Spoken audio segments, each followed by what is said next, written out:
उपस्थित कार्यक्रम के सदस्यगण तथा यहाँ आकर मैं अपने आप को बहुत गौरवान्वित कर रही हूँ। जैसा हम सभी के साथ होता है कि जब बीटीसी में सिलेक्शन के बाद हम लोग आते हैं तो बहुत ऊंचे ऊंचे सपने लेके कह रहे हमने तो बहुत बड़ा किला फतेह कर लिया, लेकिन जब ज्वाइनिंग के बाद हम विद्यालय पहुंचे, मेरी ज्वाइनिंग कौशाम्बी जिले की है।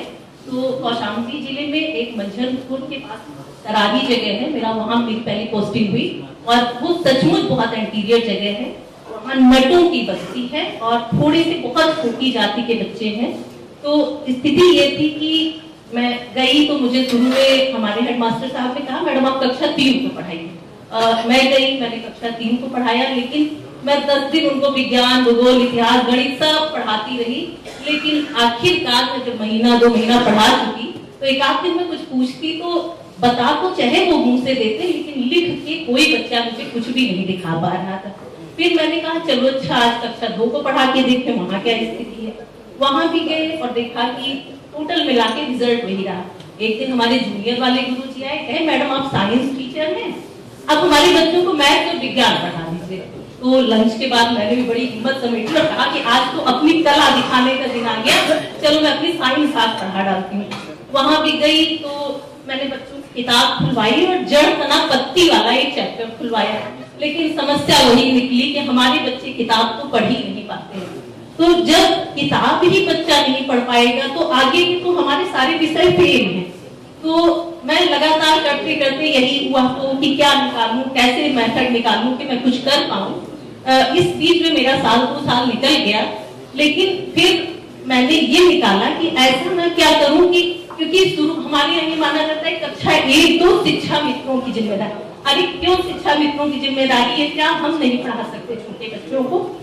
तो मेरा बेटा उस समय कक्षा 3 या 4 साल का था और मैंने उसका नया एडमिशन कराया। तो मैंने सोचा मेरा बच्चा अगर 6 महीने में किताब पढ़ना सीख सकता है तो क्या इन बच्चों में ऐसा कुछ तो है नहीं कि भगवान ने इनको दिमाग नहीं दिया है।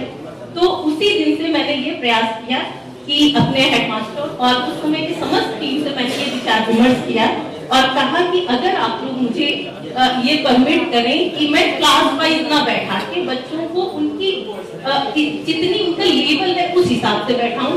तो देखा मैंने कि मेरे यहाँ कक्षा 1 से 8 तक समस्या हुई थी।